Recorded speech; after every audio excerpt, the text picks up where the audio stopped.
सप्ताह की शुरुआत कर रहे हैं इजरायल और ईरान में पिछले 2 दिन से जारी उस संघर्ष से, जो अभी आपने थोड़ा सा एक ट्रेलर देखा है। धीरे धीरे ये महायुद्ध का रूप ले रहा है। न इजरायल की सेना मिसाइल हमलों पर ब्रेक लगा रही है और ना ही ईरान जवाब देने से चूक रहा है। शुक्रवार को पहले इजरायल ने ईरान के परमाणु ठिकानों को नष्ट किया था, ईरान के परमाणु वैज्ञानिकों को खत्म किया था, ईरान के टॉप कमांडर को मार गिराया था। इस हमले से तिलमिलाया ईरान अब इजरायल को उसी भाषा में जवाब दे रहा है। तस्वीरें आपके सामने। जिस तरह इजरायल ने गाजा को समतल बनाया था, ठीक उसी तरह अब ईरान अपनी घातक बैलिस्टिक मिसाइलों से इजरायल पर प्रहार कर रहा है। कुछ इस तरह इजरायल के मल्टी लेयर डिफेंस सिस्टम को ध्वस्त करते हुए तेल अवीव में मकानों को मिट्टी में मिला रहा है। कल सत्ता के सभी न्यूज मित्रों को बताया था कि कैसे इजरायल 2 फ्रंट पर युद्ध लड़ रहा है, कैसे इजरायल ने ईरान में तबाही मचाई थी। अब ईरान का बदलापुर दुनिया भर में ट्रेंड हो रहा है। नेतन्याहू को खमेनी ने बैलिस्टिक मिसाइलों से जवाब दिया। इजरायल ने कभी सोचा भी नहीं होगा कि ईरान इस तरह बदला लेगा। इजरायल ने कभी सोचा भी नहीं होगा कि ईरान उसके अत्याधुनिक सुरक्षा कवच को भेद पाएगा, लेकिन ईरान ने ऐसा कर दिया। यह एविडेंस है। सोचिए, मतलब यह कि यह युद्ध अभी रुकने वाला नहीं। पिछले कुछ घंटों से लगातार इजरायल पर हमले की खबरें आ रही हैं। 8 राउंड्स ऑफ अटैक। ईरान पर इजरायल के हमले की खबरें आ रही हैं, वीडियो आ रहे हैं, नए नए दावे किए जा रहे हैं, लोग मरते जा रहे हैं, इमारतें तबाह हो रही हैं। दोनों देश एक दूसरे के टॉप ठिकानों को टारगेट कर रहे हैं। इजरायल और ईरान दोनों अपनी पूरी शक्ति का प्रयोग कर रहे हैं। इसका परिणाम क्या हुआ है, आप सिर्फ 2 आंकड़ों से समझिए। इजरायल और ईरान के बीच पिछले 37 घंटे से युद्ध चल रहा है। कल सुबह लगभग 5:30 पर इजरायल ने ऑपरेशन राइजिंग लाइन को शुरू किया और ईरान पर हमले किए। 200 फाइटर जेट से प्रहार किया। इस हमले में 100 से ज्यादा लोगों की मौत हो गई है। इसका जवाब देते हुए ईरान ने इजरायल पर मिसाइल प्रहार किया। कुल मिलाकर अगर आप देखें तो 37 घंटे में दोनों देशों में 140 से ज्यादा लोगों की मौत हो चुकी है और यह संख्या बढ़ती जा रही है। इस वक्त पूरे इजरायल में एयर रेड अलर्ट है। इजरायल को हर वक्त ईरान के हमले का डर सता रहा है। सबसे बड़ी वजह है ईरान का बदला। ईरान ने कैसे 3 स्टेज में इजरायली शहरों को टारगेट किया, आपको बताते हैं। ईरान के ऑपरेशन टू प्रॉमिस 3 के 3 मुख्य स्टेज हैं। स्टेज नंबर 1 में ईरान ने 150 मिसाइलें दागी। नंबर 1, इजरायल के कई सैन्य ठिकानों को टारगेट किया। इसके बाद हथियार बनाने वाले ठिकानों को हिट किया। इसके बाद इजरायल के मुख्य शहर तेल अवीव के रणनीतिक ठिकानों पर प्रहार किया। इजरायल के मिलिट्री हेडक्वार्टर पर 8 मिसाइलें दागी। ईरान का दावा है कि उसने तेल अवीव समेत इजरायल के कई शहरों पर हमला कर दिया है और इस हमले में IRGC ने कहा है कि 150 इजरायली ठिकाने टारगेट किए गए। आपको बताते हैं कि इजरायल में कहां और कितनी तबाही हुई है और किस तरह ईरान ने इजरायल की सेना को पिछले कुछ घंटों में गंभीर चुनौती दी है। ईरान ने इजरायल के 5 शहरों को हिट किया है। तेल अवीव, हाइफा, जाफा, यरूशलेम और हुआरा को टारगेट किया गया है। बहुत सारे वीडियोस वायरल हो रहे हैं। दावा किया जा रहा है कि ईरान ने इजरायली ठिकानों को नष्ट किया, भारी नुकसान पहुंचाया। ईरान के हमले में इजरायल के 77 लोग घायल हो गए। अब तक 3 मौत का दावा किया जा रहा है। आपको बता दें कि इजरायल ने 200 से ज़्यादा बैलिस्टिक मिसाइलों से ईरान पर हमला किया था। अब आपको 7 तस्वीरों के जरिए इजरायल में बर्बादी की कहानी को बताते हैं। इन तस्वीरों से आप ये भी समझ पाएंगे कि इजरायल में इमरजेंसी वाला अलर्ट क्यों है, इजरायल में हर वक्त मिसाइल वाला डर क्यों है। पहला वीडियो इजरायल के सबसे अहम शहर तेल अवीव का है। इस तस्वीर में आप देख सकते हैं कि मिसाइलें तेल अवीव पर गिर रही हैं। ईरान की मिसाइलें इजरायली सुरक्षा को भेदते हुए आक्रमण कर रही हैं। इजरायल का यह शहर दुनिया के सबसे महंगे शहरों में से गिना जाता है। इजरायल के कई बड़े ऑफिस और मुख्यालय तेल अवीव में ही और दुनिया की कई बड़ी कंपनियों के ऑफिस भी यहीं पर हैं। तेल अवीव इजरायल की राजनीतिक, सांस्कृतिक और आर्थिक संपन्नता का केंद्र बना हुआ है, जिसे ईरान ने टारगेट किया। दूसरा वीडियो भी तेल अवीव पर हमले का है। इसमें ईरान की बैलिस्टिक मिसाइलों का प्रहार दिख रहा है। मिसाइल हमले में मकान मिट्टी में मिल चुका है। ईरान का दावा है कि उसने इजरायल को हिट किया और आगे भी ऐसा ही हमला करता रहेगा। तीसरे वीडियो में इजरायल के साथ साथ अमेरिका के लिए भी चुनौती है। ईरान का दावा है कि उसने इजरायल को मिले अमेरिकी फाइटर जेट को गिरा दिया। ईरान का कहना है कि वो F-35 फाइटर जेट को गिराने वाला पहला देश बन गया है, जबकि IDF का दावा है कि इजरायल के फाइटर जेट बिना किसी संकट के ईरान के आसमान में उड़ रहे हैं। चौथा वीडियो ईरान के मिसाइल प्रहार का। ईरान का दावा है कि वो इजरायल पर इसी तरह हमले करता रहेगा और आगे भी ये सिलसिला जारी रहने वाला है। ईरान ने फिर से इजरायल की तरफ कई मिसाइलें लॉन्च की हैं। ये तस्वीरें उसका एविडेंस है। इजरायल का कहना है कि ईरान रिहायशी इलाकों में हमले कर रहा है। ये तस्वीरें ईरान के एक और हमले की हैं। इजरायल के पड़ोसी देश जॉर्डन में शादी समारोह चल रहा था। इसी दौरान ईरान की मिसाइलें वहां गिरी और माहौल क्या था आप देख सकते हैं। एक तरफ ईरान मिसाइलों से हमले कर रहा है, दूसरी तरफ इजराइल का दावा है कि उसका एयर डिफेंस सिस्टम ईरानी मिसाइलों को इंटरसेप्ट कर रहा है। दोनों के दावों का सच जो भी हो, लेकिन तल अवीव से आई तस्वीरें बता रही हैं कि ईरान ने भी काफी नुकसान पहुंचाया। ये इजराइल के तल अवीव में स्थित मकान है जो मिसाइल प्रहार से खंडर बन चुका है। ये वीडियो सिर्फ ट्रेलर है, क्योंकि ईरान के दावों के अनुसार हमले का असली पिक्चर अभी बाकी है। ईरान और भी बड़े हमले की तैयारी कर रहा है। यह कहा गया कि इजराइल के सैन्य स्थलों पर हमले जारी रहेंगे। यह कहा गया है कि पहले 200 मिसाइलों से इजराइल के शहरों को नुकसान पहुंचाया, अब ईरान 2000 मिसाइल से हमला करेगा। यह इजराइल के सैन्य ठिकानों पर हमले की सबसे बड़ी वार्निंग है। IRGC की ओर से ऐसे दावे किए जाने की इतना ही नहीं होगा, 24 घंटे में ईरान 1000 से ज्यादा मिसाइल और ड्रोन से हमला करेगा। IRGC ने इजराइल के रामत डेविड एयरबेस पर भी हमले का दावा किया। कहानी अभी यहीं खत्म नहीं हुई है। नेतन्याहू ने कहा है कि ईरान आग से खेल रहा है, जबकि खमेनेई का कहना है कि वो हमले रोकने वाले नहीं हैं। सिर्फ 120 सेकंड में देखिए कैसे ईरान और इजराइल का युद्ध भीषण होता जा रहा है।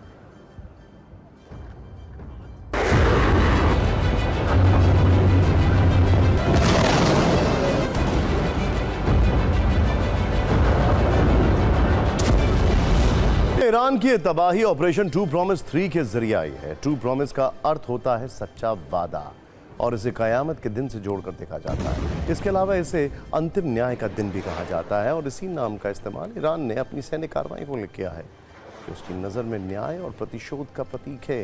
ये इजराइल के खिलाफ ईरान की तीसरी प्रत्यक्ष सैन्य कार्रवाई है। इससे पहले अप्रैल 2024 में ट्रू प्रॉमिस 1 लॉन्च किया गया था, जबकि अक्टूबर 2024 में ईरान ने इजराइल के खिलाफ ऑपरेशन ट्रू प्रॉमिस 2 किया था। इसके तहत भी मिसाइल से हमले किए गए थे, और अब ट्रू प्रॉमिस 3 से इजराइल को कितना नुकसान पहुंचा है, वहां के लोग कैसे ईरान के हमले और बदले की कहानी को बता रहे हैं, आप खुद देखिए।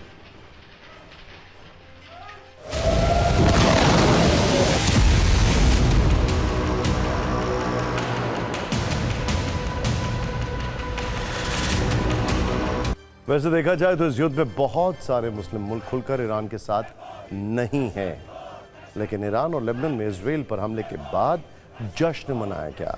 आपको हम दोनों देशों में जश्न मनाने वाली तस्वीरें दिखा रहे हैं। ये सारे लोग इजराइल का विरोध कर रहे हैं, नेतन्याहू को अपना दुश्मन मानते हैं। आपको बता दें कि लेबनान वही देश है जहां कभी हिजबुल्लाह का वर्चस्व होता था, और ईरान की मदद से हिजबुल्लाह इजराइल को चुनौती देता था। ईरान के इन हमलों का इजराइल की तरफ से जवाब दिया जा रहा है। ईरान की तरफ से आ रहे ड्रोन और मिसाइलों को इंटरसेप्ट किया जा रहा है। IDF की तरफ से इसके कई वीडियोस जारी किए गए हैं। इस वीडियो को देखिए अब आप, जिसमें एक इजरायली फाइटर जेट ईरान के ड्रोन को गिराते हुए दिख रहा है। IDF के इस जेट ने ड्रोन को जॉर्डन के एयर स्पेस में मार गिराया। अब इस अगले वीडियो को देखिए। ईरान में इजराइल पर मिसाइल अटैक की तैयारी हो रही थी। मिसाइल लॉन्चर तैनात था, लेकिन तभी इजराइल का हमला होता है और यह बैलिस्टिक मिसाइल लॉन्चर तबाह हो जाता है। यानी ईरान हमला करता उससे पहले ही ईरानी मिसाइलें तबाह कर दी गई। इजराइल ने ईरान पर लगातार दूसरे दिन भी काफी हमले किए। तेहरान से 30 किलोमीटर दूर इजरायली स्ट्राइक हुई है, जिसमें परचिन मिलिट्री बेस को निशाना बनाया गया है। परचिन में ईरान का बड़ा हथियार डिपो है। इजराइल के विध्वंसक हमले का एक और वीडियो देखिए। यह हमला तेहरान के इंडस्ट्रियल एरिया में किया गया है। इजराइल के हमले के बाद पूरे इलाके में धुएं का गुबार। IDF का दावा है कि ईरान की राजधानी तेहरान के आसपास 70 फाइटर जेट से हमला किया गया है। 150 टारगेट्स पर 400 से ज्यादा स्ट्राइक की गई है। यानी दोनों तरफ से हमले जारी हैं। ना इजराइल रुकने को तैयार है, ना ही ईरान पीछे हटने को तैयार है। इजराइल की तरफ से साफ चेतावनी दी गई है कि रक्षा मंत्री ने कहा है कि अगर खमेनेई नहीं माने तो तेहरान पूरी तरह जलकर राख हो जाएगा। ईरान के खिलाफ इजराइल के तेवर क्या हैं, आप खुद देखें।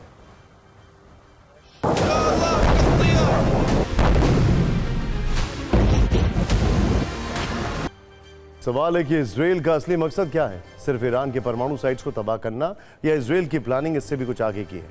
आखिर क्यों इजराइल ईरान को अपना सबसे बड़ा दुश्मन समझता है? इजराइल पश्चिमी एशिया में एक बड़ी मिलिट्री पावर है, जिसका रीजन में मिलिट्री पावर के तौर पर दबदबा है। लेकिन पिछले कुछ सालों से ईरान ने अपनी सैन्य ताकत को तेजी से बढ़ाया है। ईरान की बढ़ती ताकत इजराइल के लिए एक बड़ी चुनौती की तरह है। ऊपर से ईरान का परमाणु कार्यक्रम इजराइल जिसे अपने अस्तित्व के लिए खतरा बताता है। इजराइल का मानना है कि अगर ईरान ने परमाणु बम हासिल कर लिया तो ये उसके लिए सबसे बड़ा खतरा होगा। गौर करने वाली बात यह है कि इजराइल लंबे वक्त से हमास और हिजबुल्लाह के साथ लड़ाई लड़ रहा है। वो इन संगठनों को ईरान का प्रॉक्सी मानता है। इजराइल को लगता है कि हमास और हिजबुल्लाह जैसे संगठन तब तक उसके लिए चुनौती बने रहेंगे जब तक ईरान उनका समर्थन कर रहा है। अब इजराइल के प्लान का सबसे अहम पॉइंट, जिसकी आज सबसे ज्यादा चर्चा यह कि इजराइल ईरान की सत्ता से खमेनी को हटाना चाहता है। खमेनी के खिलाफ जनता के विद्रोह वाला प्लान है। इसकी पूरी डिटेल हम आपको देंगे। नेतन्याहू के इस तख्ता पलट प्लान पर वॉल स्ट्रीट जर्नल की रिपोर्ट में दावा किया गया है। कहा गया कि ईरान में सत्ता परिवर्तन के लिए इजरायली हमला हुआ, यानी इजराइल के साफ साफ दो टारगेट हैं। एक, ईरान का परमाणु कार्यक्रम को रोकना और दूसरा, खमेनी की जगह किसी और को सत्ता पे बैठाना। इसे आप ऐसे समझिए कि न्यूक्लियर साइट पर अटैक हुआ, यानी पहले टारगेट नंबर 1 को हासिल करने की कोशिश। अब इसके बाद खमेनी के खिलाफ विपक्षी नेताओं और जनता को भड़काया जाए, इसके लिए खमेनी के करीबी और भरोसेमंद कई सेना अधिकारियों को मार दिया गया। अब इजराइल किसी तरह विदेश में रह रहे ईरान के विपक्षी नेताओं की ईरान में वापसी चाहता है, ताकि ईरान के लोगों को यह संदेश दिया जा सके कि खमेनी की सत्ता कमजोर हो चुकी है और अब किसी और को यह सत्ता संभालनी चाहिए। इजराइल के इस तख्ता पलट प्लान का कुछ असर होने लगा है। ईरान के पूर्व शाह के बेटे रजा पहलवी ने खमेनी के खिलाफ बयान दिया है। कहा है कि ईरान में सत्ता बदलने का वक्त आ गया। इसके अलावा उन्होंने कहा है कि खमेनी ने ईरान को युद्ध में घसीटा है और ईरान के लोगों की जिंदगी खतरे में डाली गई। राजा पहलवी ने कहा कि परमाणु हथियारों के लिए खमेनी ने बड़ी गलती कर दी है। ईरान का शासन कमजोर और विभाजित है। उन्होंने कहा कि अब देश को वापस पाने का समय आ गया है, जिसका मतलब है खमेनी के शासन से छुटकारे का वक्त। उन्होंने कहा कि ईरान के लोगों के साथ मैं हूं, मजबूत बने रहेंगे हमारे संबंध। इजराइल के प्रधानमंत्री नेतन्याहू के बयान भी तख्ता पलट प्लान की तरफ इशारा कर रहे हैं। नेतन्याहू कह रहे हैं कि ईरानी शासन अपने सबसे खराब और कमजोर दौर से गुजर रहा है। ईरानी लोगों के लिए अपने तानाशाह शासन के खिलाफ खड़े होने का वक्त है। इजराइल की लड़ाई ईरान के लोगों से नहीं, बल्कि खमेनी के नेतृत्व वाले ईरान के इस्लामिक शासन से।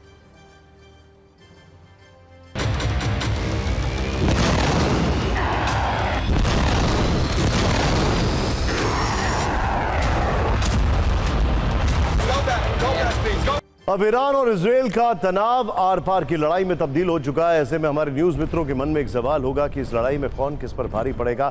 इसके लिए दोनों देशों की सैन्य ताकत को एक बार देखना समझना जरूरी है। हालांकि टू बी वेरी ऑनेस्ट, अब ग्राउंड फोर्सेस का जो एक्शन होता है वो बड़ा लेट होता है, लेकिन ईरान 8.5 करोड़ से ज्यादा की आबादी वाला एक बड़ा देश है। इजराइल की आबादी 1 करोड़ से भी कम है। लेकिन बात सिर्फ डिफेंस सेक्टर की हो तो इजराइल का कोई जवाब नहीं। इजराइल का रक्षा बजट करीब 2.6 लाख करोड़ रुपए का है। ईरान का रक्षा बजट 1.3 लाख करोड़ रुपए का है। 2.6 लाख करोड़ रुपए। खैर, ईरान के पास 6 लाख से ज्यादा एक्टिव सैनिक हैं। इजराइल की सेना 1,70,000 है, जो कि अभी भी गाजा में एंगेज है। ईरान के पास 2,20,000 पैरामिलिट्री सैनिक है, जबकि इजराइल के पास सिर्फ 35,000 पैरामिलिट्री सैनिक है। ईरान के पास 188 फाइटर जेट्स हैं तो इजराइल के पास 240 टैंक। ईरान के पास 1700 ज्यादा हैं, इजराइल के पास 1300। बख्तरबंद वाहन ईरान के पास करीब 70,000 हैं तो इजराइल के पास करीब 56,000। आर्टिलरी सिस्टम ईरान के पास करीब 3,500 हैं, इजराइल के पास 1100। ईरान के पास 25 पनडुब्बियां हैं, इजराइल के पास 5। देखिए, इसमें इंटरेस्टिंग बात क्या है वो ये समझिए आप। ईरान हर महीने करीब 200 से ज्यादा बैलिस्टिक मिसाइलों का प्रोडक्शन कर रहा है। ये इजराइल ना तो कर सकता है ना अफोर्ड कर सकता है, इसके लिए वो अमेरिका के ऊपर डिपेंडेंट है। ईरान की जो नेवी है वो इजराइल से ज्यादा मजबूत है, लेकिन इजराइल की जो एयरफोर्स है वो ईरान से ज्यादा मजबूत है। लेकिन फायर पावर के लिहाज से ईरान और इजराइल में जितना डिस्टेंस है उसमें एडवांटेज ईरान की बैलिस्टिक मिसाइलों को काफी मिलता है। ग्लोबल फायर पावर इंडेक्स के मुताबिक इजराइल दुनिया की 15वीं सबसे मजबूत सेना है तो ईरान का नंबर 16 है, यानी टक्कर बिल्कुल बराबरी की है। यही वजह है कि दोनों के इस टकराव को एक महायुद्ध की आशंका के तौर पर देखा जा रहा है। इस युद्ध में इजराइल की खुफिया एजेंसी मोसाद ने एक बार फिर साबित कर दिया है कि उसका ऑपरेशन कितना खतरनाक होता है, और इसका सबसे बड़ा उदाहरण तो यही है ना। इस्माइल हानिया को मारा, और उसके बाद ईरान के सारे कमांडर्स और साइंटिस्ट को निपटा दिया ईरान के अंदर, पता भी नहीं लगा एक रात के अंदर। और इनका ऑपरेशन इतना सीक्रेट होता है मोसाद का, आप सोचिए ज़रा। कहा जा रहा है कि ईरान पर हमले से 1 महीने पहले ही मोसाद इस ऑपरेशन की तैयारी में जुटा। मोसाद के एजेंट ईरान के अंदर थे। मोसाद ने ईरान के अंदर गुप्त तरीके से ड्रोन लॉन्चिंग बेस बनाया। दावा है कि इसी तरह ट्रक से ईरान में घुसपैठ की गई। मोसाद के इशारे पर ही ईरान के टॉप कमांडर मीटिंग के लिए एक जगह पर जुटे थे, जिसके बाद मोसाद ने ईरान की सेना को नेतृत्वहीन कर दिया। ईरान का दावा है कि ऐसे और भी ट्रक वहां देखे जा रहे हैं। मतलब ये मोसाद अभी अपने अगले ऑपरेशंस में जुटा हुआ है। आप सिर्फ 90 सेकंड में जानिए मोसाद कैसे अपने दुश्मनों को खत्म कर देता है।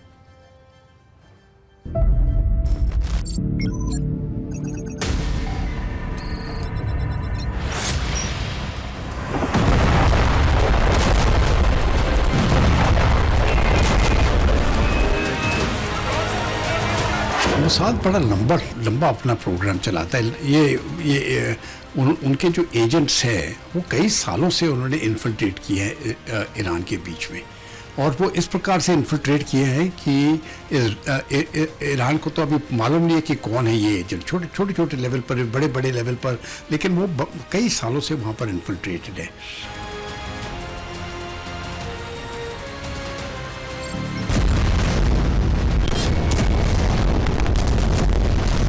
इन एजेंट्स को मालूम था पिन पॉइंट प्रिसिशन की ईरान के न्यूक्लियर साइंटिस्ट किस जगह पर हैं, उनके मिलिट्री ऑफिसर्स किस जगह पर हैं, जो भी सीनियर लीडरशिप है वो एक समय पर कहाँ पर है, उनके एयर डिफेंस सिस्टम्स कहाँ पर हैं। क्योंकि अभी जो शुरू में हमला हुआ है वो ईरान के एयर डिफेंस सिस्टम्स के ऊपर हुआ है, ताकि ईरान रिएक्ट ना कर सके। जो उनके रेडार्स हैं, उनके बाकी मिसाइल साइट्स हैं, वहाँ पर उन्होंने शुरू में हमला कर दिया, और उसके बाद जाके उन्होंने न्यूक्लियर फैसिलिटीज़ के ऊपर अटैक किया है।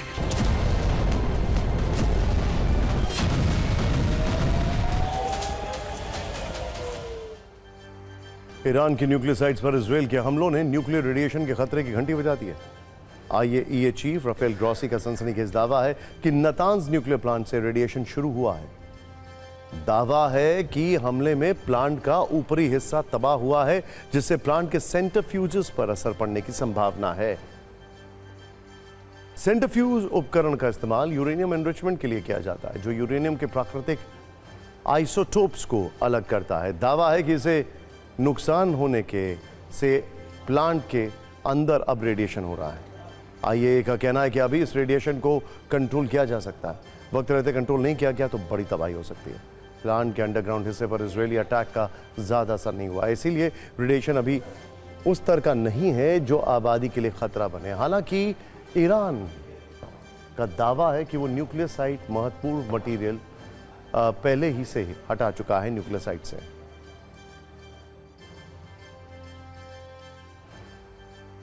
रूस और चीन बेशक इजरायल के एक्शन का विरोध कर रहे हों, लेकिन अमेरिका पूरी तरह इजरायल के साथ खड़ा है। इजरायल को हर तरह की मदद पहुंचा रहा है। एक तरह से अमेरिका इजरायल के लिए शील्ड बना हुआ है। ईरानी हमलों के बीच अमेरिकी इंटेलिजेंस एक्टिव है। अमेरिका इजरायल को तमाम खुफिया जानकारी शेयर कर रहा है। ईरान की तरफ से दागी जा रही मिसाइलों और ड्रोन्स को अमेरिकी फाइटर जेट्स इंटरसेप्ट कर रहे हैं। अमेरिका ने इजरायल को 300 AGM-114 हेलफायर मिसाइलों की डिलीवरी की है। ईरान में सटीक हमलों के लिए लेजर गाइडेड हेलफायर मिसाइलों का इस्तेमाल किया जा रहा है।